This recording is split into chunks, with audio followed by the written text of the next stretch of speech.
This is the European edition of Breaking Banks, the world's #1 fintech podcast and radio show. We bring you the European unicorns, startups, founders, regulators, and leaders innovating the rapidly evolving fintech scene today. A truly localized podcast with both English and local language content, with some of the world's most well-known hosts and influencers in the fintech sector globally. Join us every week as we explore what makes the European Union a phenomenal proving ground for many of the fastest growing fintech plays in the world today. Okay, let's roll.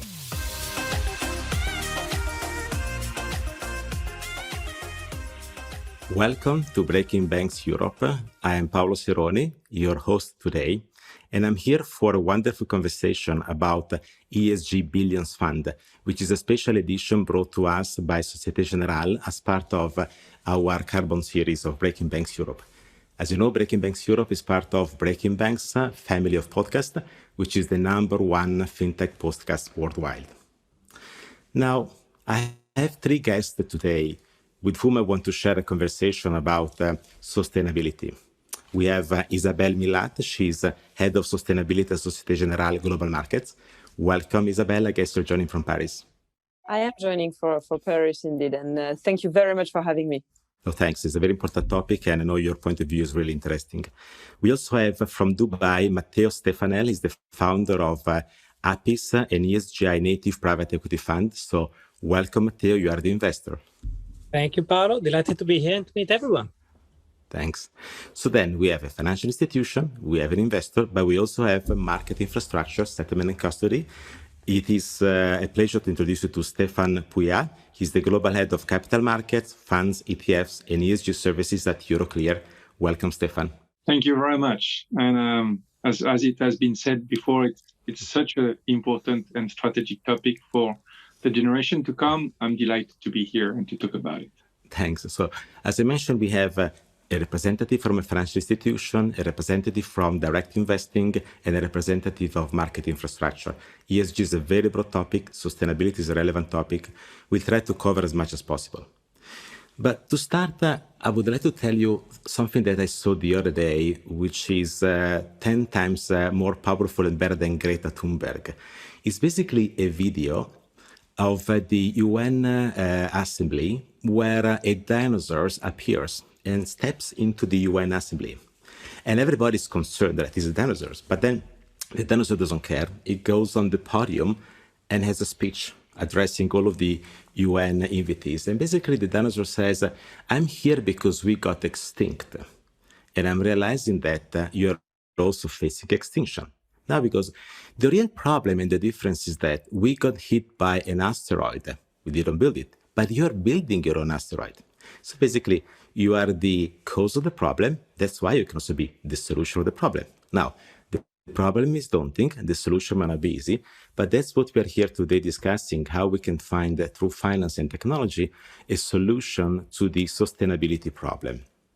Now, Breaking Banks is about fintech, so finance and technology. And I believe there is a tension as well as an opportunity in both finance and technology. Let me explain, first of all, the problem of finance.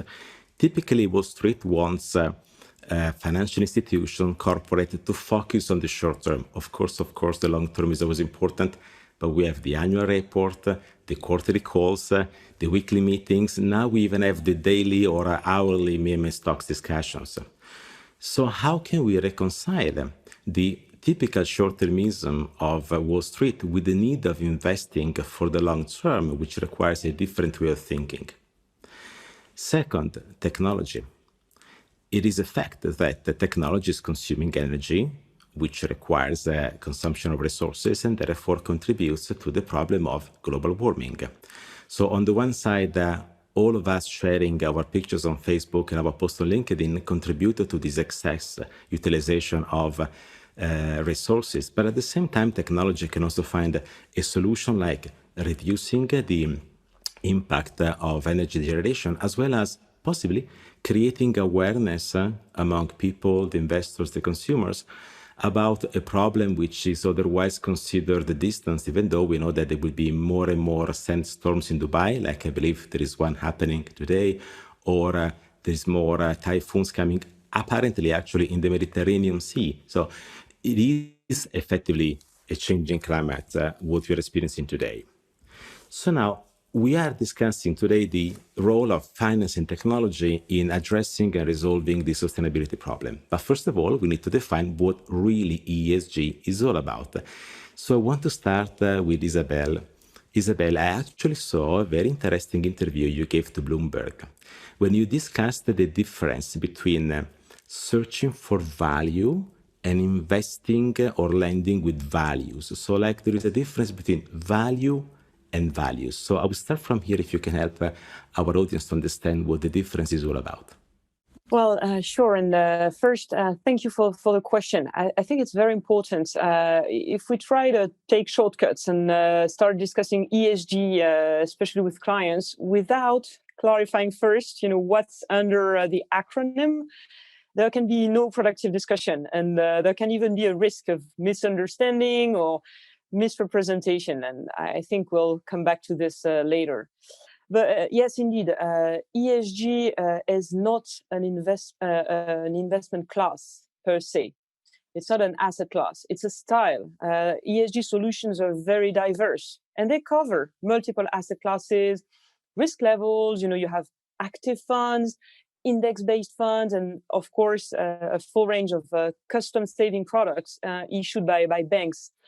And the benefit is there is a multiplicity of choices, but the challenge is we must, conduct due diligence to make sure, we have a perfect understanding of what ESG means for our clients so that we meet their needs.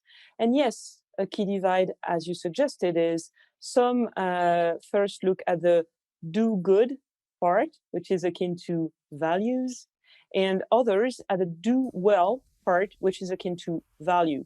And in truth, in my conversation with clients, they want a bit of both. But, these two main objectives, do good, do well, can be achieved through a number of styles. And as I said, there are many. So for the sake of time today, I'll just focus on three main styles. The first one would be exclusions. Either they're values-based or risk-based. They're quite common.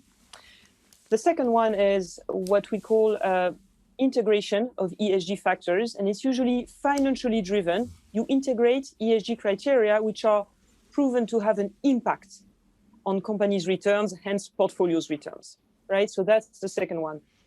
Third one, of course, is thematic investing. You select your portfolio along a certain theme, and a very popular one, of course, recently has been to select companies which are best positioned to benefit from all the green stimulus packages, which have been debuted in the wake of the recent pandemic. So different styles which can be subdivided into multiple thematics, for example. Lastly, I think it's important because it's growing in popularity to mention impact investing. It's kind of at the end, if you will, of the thematic spectrum, where clients focus at a maximum level on the outcome they want with their portfolios. But it's a challenge. Demonstrating impact requires measurability, intentionality, and also what we call additionality. You need to prove if your money weren't there, the impact, environmental or social, would not have existed. It's usually achieved in illiquid markets, and so it could be the remit of rather high net worth or ultra high net worth individuals. And I think it's very important to leverage the capacity of these high net worth individuals, but it's also important to offer to all investors, including individual investors, solutions that have ESG factors to do good, but also the financial characteristics that each investor needs. For example, liquidity. So again, the do good and the do well factors bundled together. Isabelle, you really touched upon most of the topics we want to develop today together. If I can summarize or focus on a few points now, we can say that values is about the preferences of the final investors, so the real stakeholders of our society, which is everybody of us. Like social responsibility investing, for example, is a bit more values to rate than value, because value is about extracting performance from our decisions, and ESG is becoming broader and more discussed in terms of academic research as well. Now, you're saying there's many ways of trying to extract that value. It can be from exclusion. That was maybe the first, the early days ESG type of approach. Now you're like including specific stocks because, and this will be very important as we continue the conversation, the practice might increase the disclosure of corporate and financial institution strategies, which in return will enable them to be picked up or not if they don't comply with their, if you like, public mandate. But then I'm looking at Matteo, because Isabelle also said that, well, there's also impact. There's ESG and there's impact. And I guess APIS is ESGI. I presume the last I is about impact, as you are a private equity company, right? The acronym was easy to be explained. So Matteo, can you clarify to us the difference between ESG and impact? Of course. And first, I'll start off by saying that I was smiling and nodding for the audio-only audience. I was smiling and nodding a lot as Isabelle was speaking, because every single thing that she said resonates enormously with our philosophy.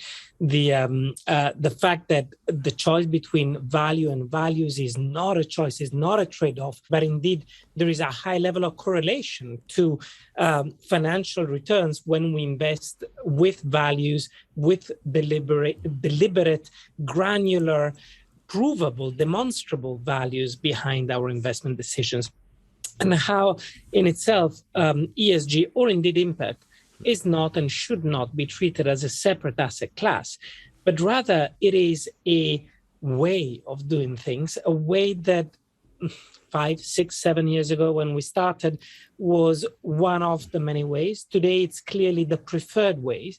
And going forward, in our opinion, certainly it's going to be the only way. And the only way because it will be unacceptable for any private investor or hopefully public investor to invest in ways that are not consistent with environmental, social, governance, as well as, in the future, impact-driven methodologies and strategies. Now, having said that, you asked me a very direct question, what is the difference between ESG and impact? So let me go to the actual answer. ESG has in the past been defined as a more static approach, meaning an assessment as you invest in a company of its own, and I'm talking from a private investor point of view, of its environmental qualifications, of its social characteristics and its governance elements, and changing them to comply with what we think is global best practice. Now, I think this is a reductive definition, and it's certainly not our definition. ESG can definitely be treated in a dynamic fashion, and it can definitely follow on and continue improving companies as a methodology for monitoring and for fostering change in the companies in which we invest.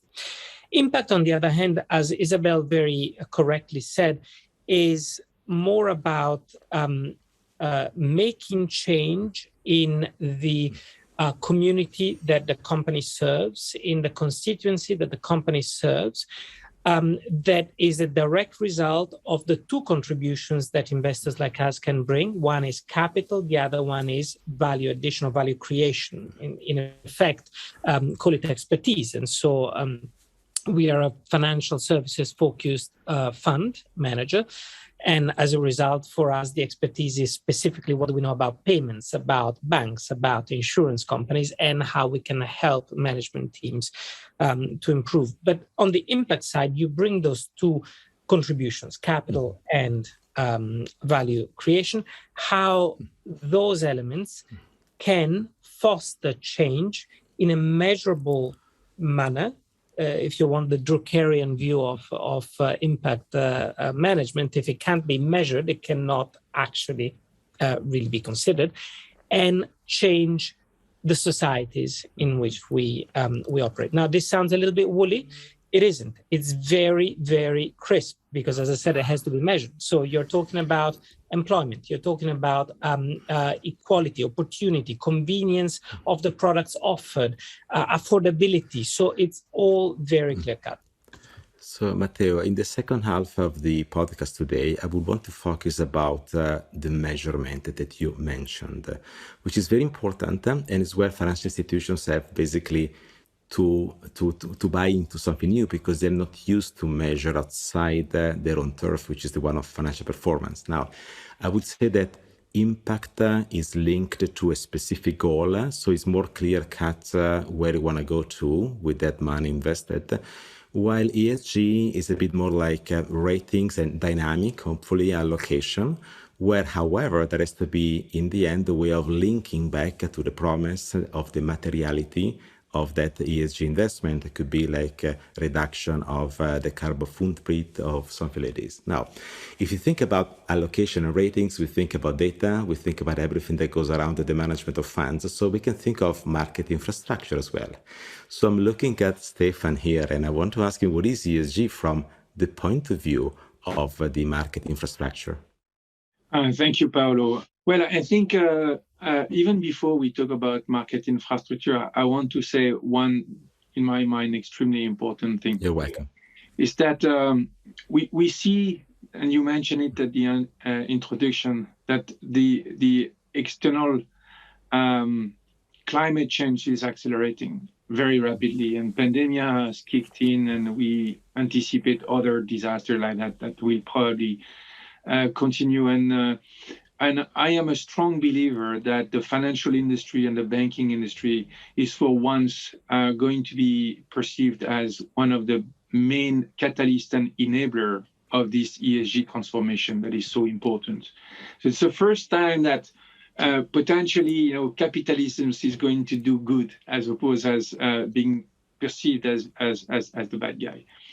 One of the things that infrastructure, but not just infrastructure, not just market infrastructure like Euroclear, but the whole financial ecosystem is going to do is to provide transparency.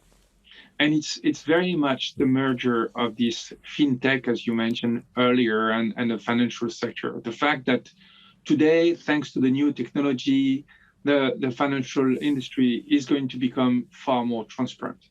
And it's extremely important when we talk about those 3 points that was highlighted by Isabelle and Matteo, which are, do good, do well, and measure impact. We were very concerned 5 years ago by the exclusion. Why? Because in fact, the exclusion doesn't help transformation. And if you exclude someone, then you don't give him any chance to actually correct his behavior, which we much prefer the ability to measure impact. And so as an infrastructure and a global infrastructure, it's really important for Euroclear to help in issuers around the world meet investors around the other side of the world in the most efficient and transparent way so that they don't misunderstand each other, potentially create some greenwashing and the like, because the expectation of one or the other are different. So transparency through technology and the financial ecosystem will probably bring the capital markets at the right place at the right time to achieve exactly what we want to do, which is to have this ESG eye, as you mentioned, and the traceability is extremely important. For us, when it comes to the impact, we don't see that more different in terms of management than the measurements of financial impact. It's just happened that ESG are non-financial impact, but the tooling and the mechanisms are exactly the same. So we want to make sure that emerging markets benefit from the same type of technology and the same type of access that advanced economy. Otherwise, there is a risk that only advanced economy will become the best green or ESG players, but we are all living in one single planet. So we will be as strong as the weakest element. So it's very important to have the global inclusion, and that's where probably an infrastructure like Euroclear is very important. So, Stephan, when you say transparency, you lit me up immediately. My financial market transparency theory released a couple of years ago is reutilized and repurposed in my upcoming new book in 1 week, Banks and Fintech on Platform Economy. And at the very end, I have a graph, which is like the two fingers of God and Adam that touch together. At the bottom, you have financial performance, the products, and at the top, you have ESG, the stakeholders and the consumers. And what enables them to be in touch is the advisory platform, basically the capability of communicating with clients and all discussing the daunting problem of the climate, society, and so on and so forth. So then I would say, Isabelle, a question for you. Implicitly, Stephan mentioned that the increased awareness of climate change is revealing the pain, but also the opportunity, which is inviting many investors to embrace ESG language or criteria, or to open that conversation with their bank and their advisor. On the other side, you also have the corporate that are needed to do more. Is this the reason, so this increased volume, the reason for the financial success? There's another reason for the success of ESG going forward. Can you help us clarify where both successes in terms of performance might or will come from? Sure, absolutely. I mean, I view three main drivers for success. The first one is awareness. The second one actually is also a regulatory context these days, especially in Europe. And the third one is financial innovation and financial performance, as you mentioned. So regarding awareness, for sure, it modifies consumers' behaviors, hence investors' behaviors. This awareness of climate change, but also other environmental or social factors. And the COVID crisis has been a driver of awareness.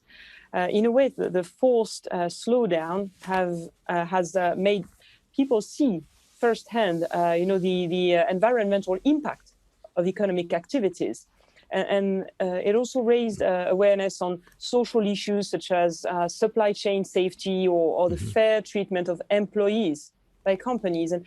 And to be concrete, this context, for example, has increased traction for some investment solutions where investors can make a voluntary contribution to carbon emission reduction.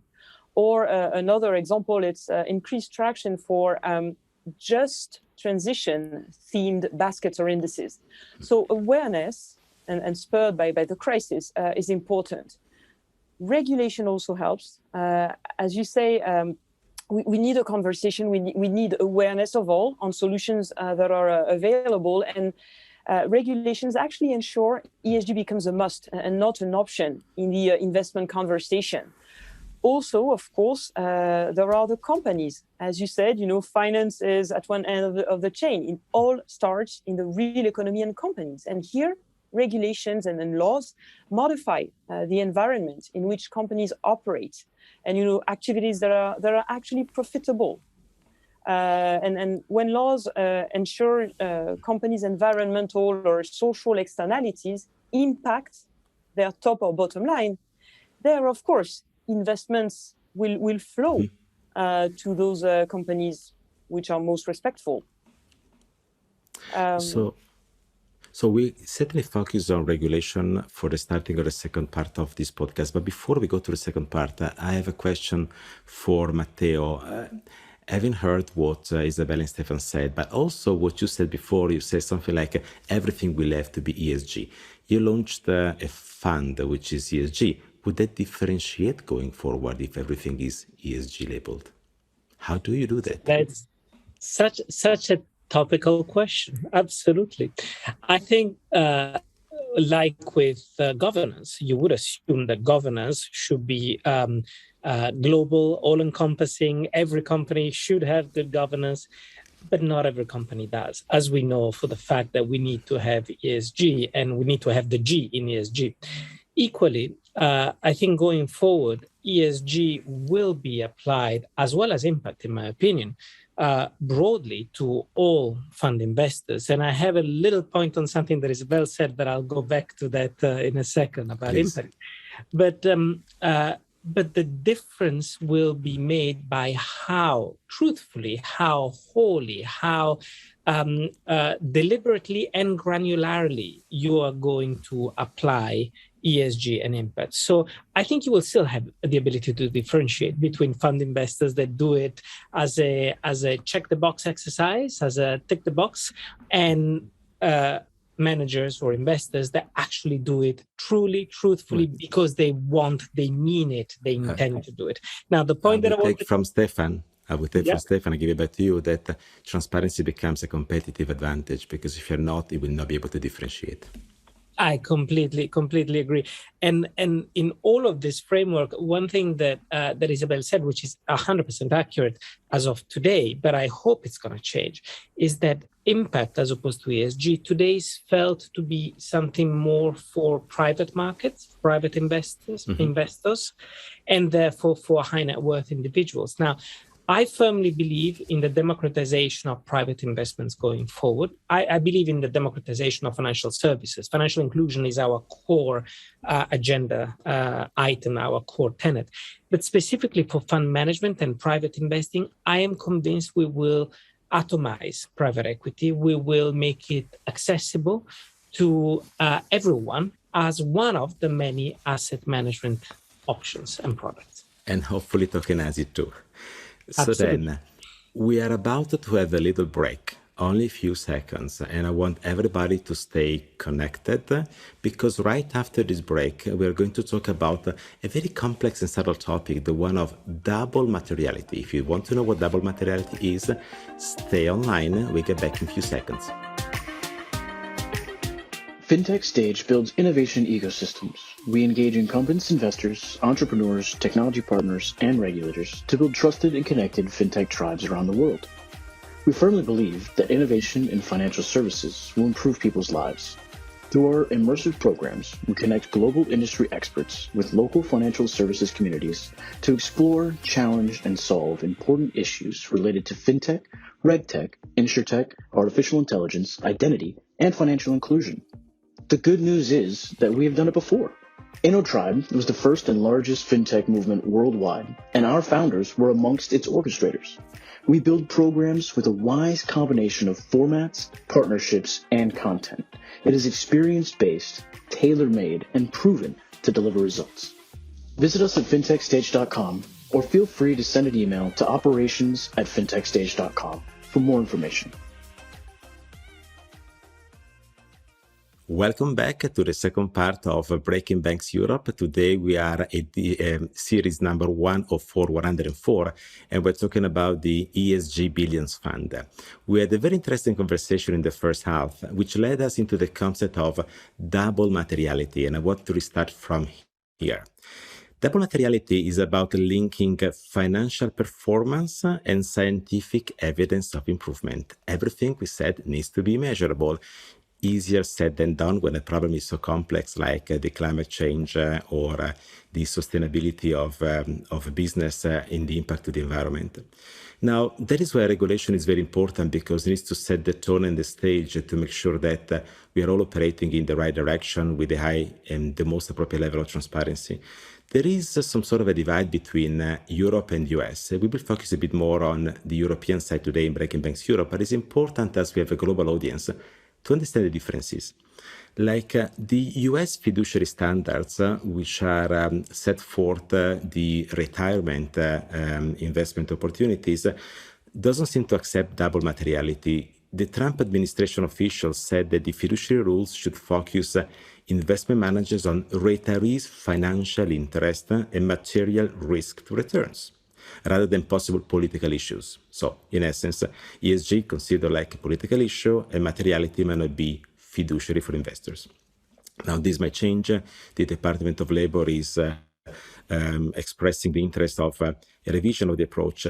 The ESMA in Europe, the Security Market Authority, is of a different sort. I had the opportunity to speak at the Consumer Protection Day of the European Supervisory Authorities just a few weeks ago. And the ESMA accepts the double materiality, the fact that a fund can have an impact in terms of financial performance, as well as the improvement of the materiality in the real economy, so the environment, environmental change, for example, but rebukes the assumption that ESG can be more expensive for investors. Now, what they might ask actually is that instead of having increased fees, there is more transparency on the cost of research in order to make the investors aware of the effort which is made into building the fund. In any case, the fiduciary choice about social return disclosure seems to be accepted.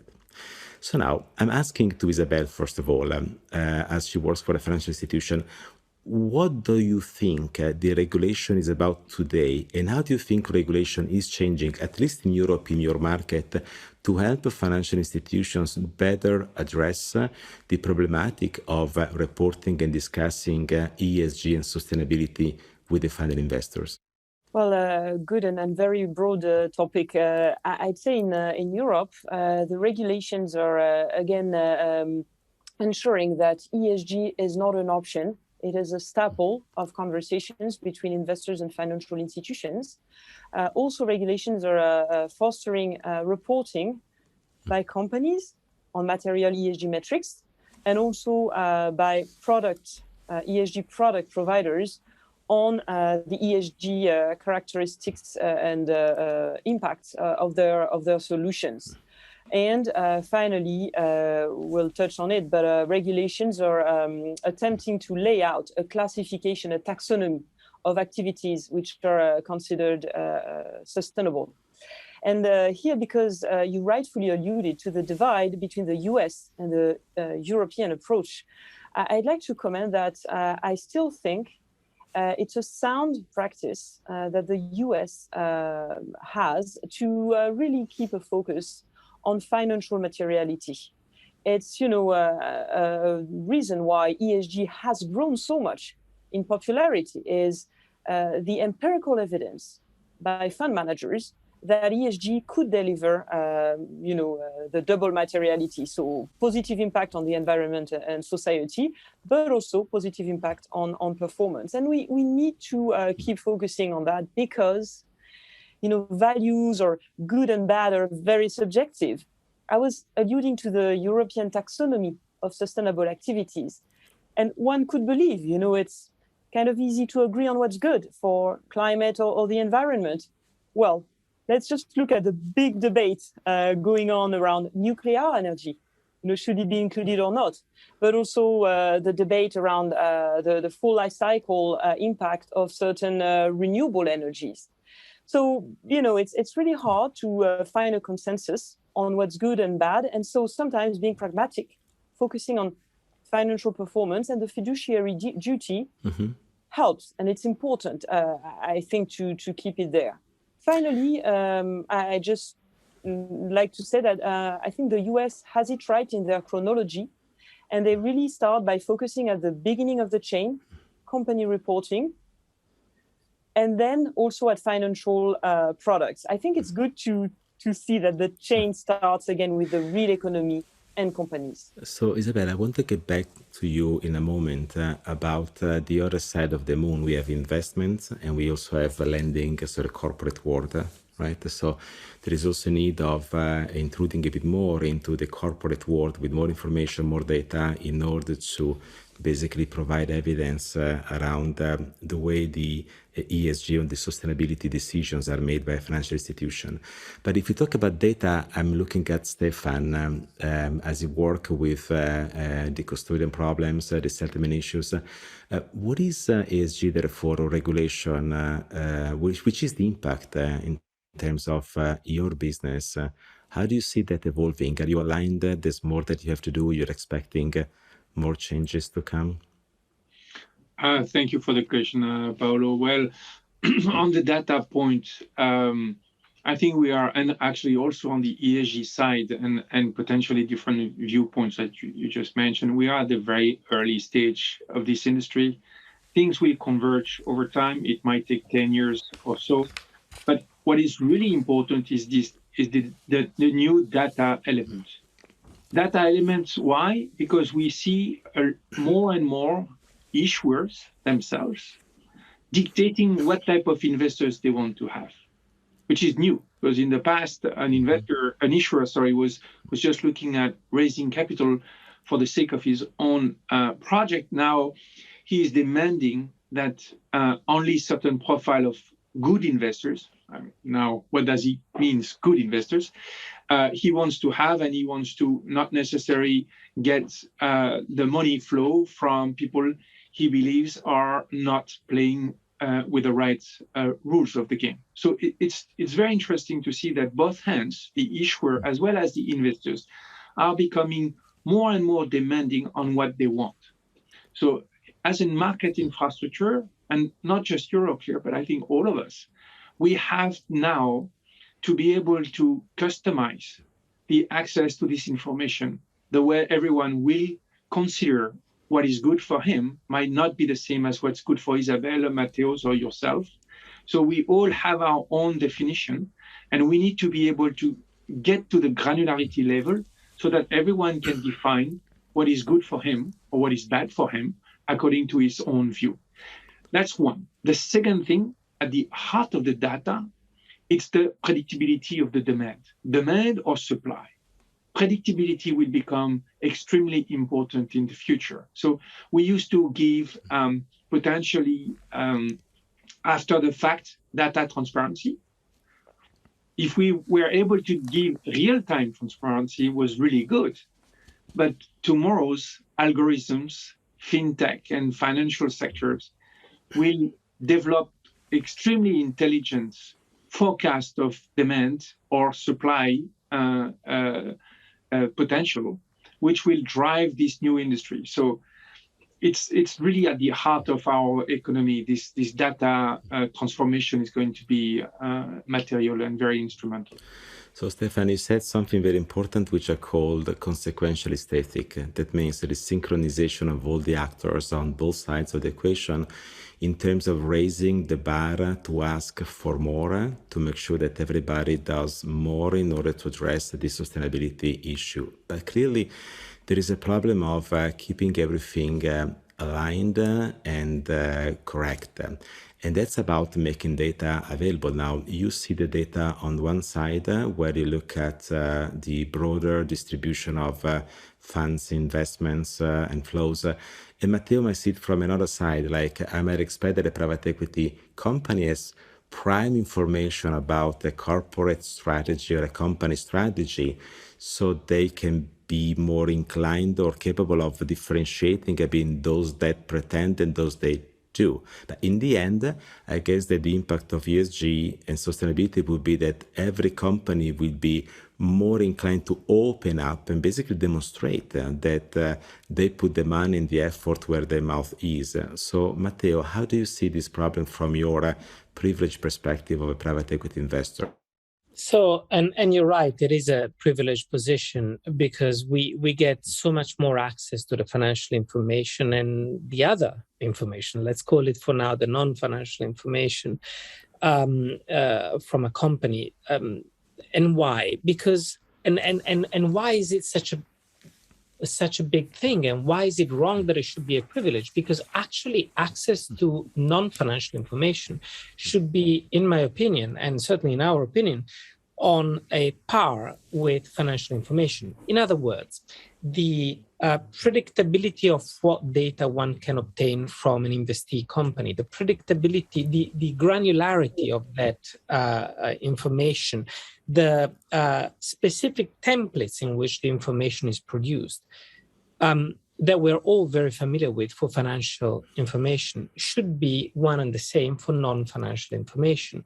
For ESG information, for impact information, there should be an ease of production, an expectations, a clarity of expectation, which then will foster measurability. And therefore, going back to Stephan's point about data, the quantity of data being provided, allowing the end investor to make their own decisions, should be helped by agreed principles globally, in the same way as we have GAAP, as we have IFRS, we should have a globally agreed system of reporting ESG and impact, so that we no longer differentiate between, the poorer cousins of the financial information, but rather it's all one and the same. It's reporting. You have to report on financial and non-financial data. Now, we try to do that with our portfolio companies, and we've never differentiated between financial and non-financial reporting with our portfolio companies. Reporting on non-financial data is actually complex because it's very broad. It can be all and not nothing, all and everything, right? So systematizing that is not easy. So the role of communication is super important. Sustainability, Isabelle, is also about the reputation of the financial institution in the end. So the capability of communicating that becomes paramount. How do you see the role of social media, therefore? So the small ants looking at what corporates do in order to direct pressure. I know that Greta Thunberg was basically acting the activist to act these days, to wake up. So is it good? Is it bad? So we all know that on the one side, there is higher scrutiny, but on the other side, there could also be unwanted consequences in leveraging social media. How do you see that in terms of the sustainability strategy and the communication with a new set of people that are not participating to quarterly calls, but they are all talking about this real life? Well, yes, indeed. There's a big challenge around communication, but I would say it is in all sorts of media, not only social media. The truthfulness of companies and financial institutions' communications on the environmental and social aspects of their practices and their products is key. It needs to be transparent, and then, to your question, we know social media outside of ESG even entails its specific challenges, in the way certain information tend to grow into a bubble, and potentially the lack of control on what is said. But to me, really, the challenge here is around communication more broadly, social media and beyond. Social media can act as a kind of whistleblower. It can be a control to cross-check what is communicated by companies and financial institutions. But it's just one of the many ways that need to be used to ensure transparent communication. And here, I really want to insist, because there's been a lot of debate recently, on whether these green products actually walk the talk. I think we need to be mindful, of what we do. We should never be complacent. We need to improve our solutions every day to make sure, they're state of the art. And believe me, it's a challenge, because research, for example, gets better every day. So we need to keep abreast. And then, so we do the best we can, but even more importantly, we need to be extremely cautious about how we describe what we do. There should never be a misunderstanding, because it will cause disappointment, and it will really hinder the sustainable growth of these markets. So we need to spend the time and effort to make sure clients are informed about what companies do, about what financial products do. And as I said again, we need to remain humble, because we're on a journey. We need to get better every day, and we need to reckon what we do is a piece of the puzzle. Pretending that financial products in and of themselves are going to solve the climate crisis would be risky. It would be a distraction. It's a piece of the huge overall effort each of us needs to do, and which I hope with our jobs we merely contribute to the best we can. We need to grant ESG into reality. So Stephan, I guess you also want to contribute.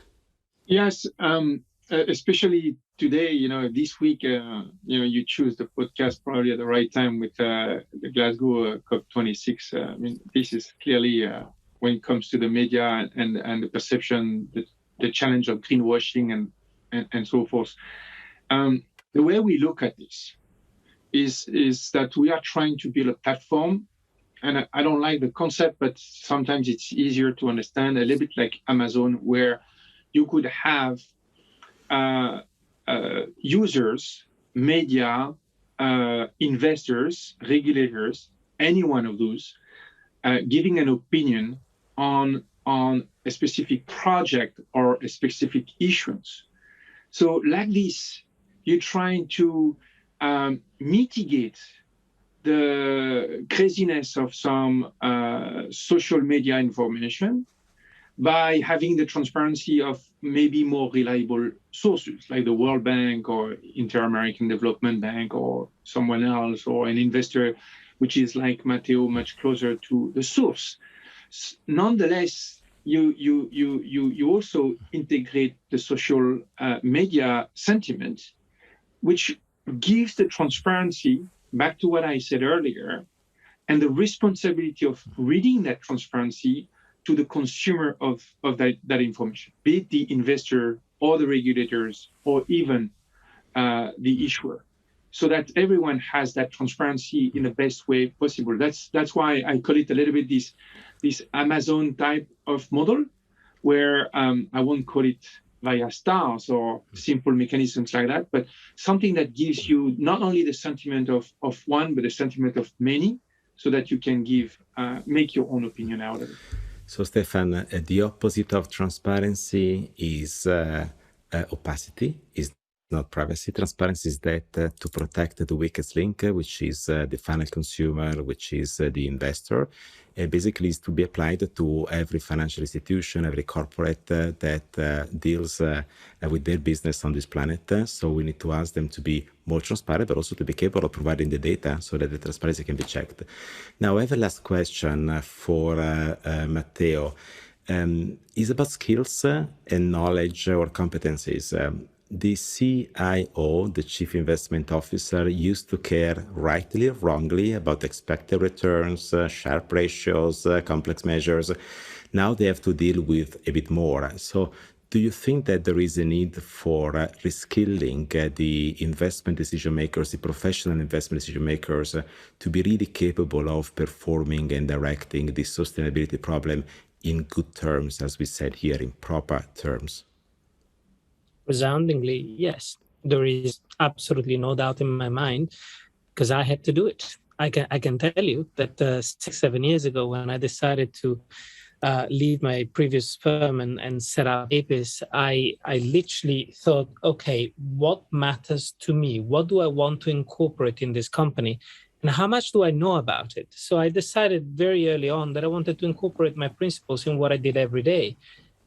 But that's where I stopped. So I actually had to study, to learn, to go and see the UNDP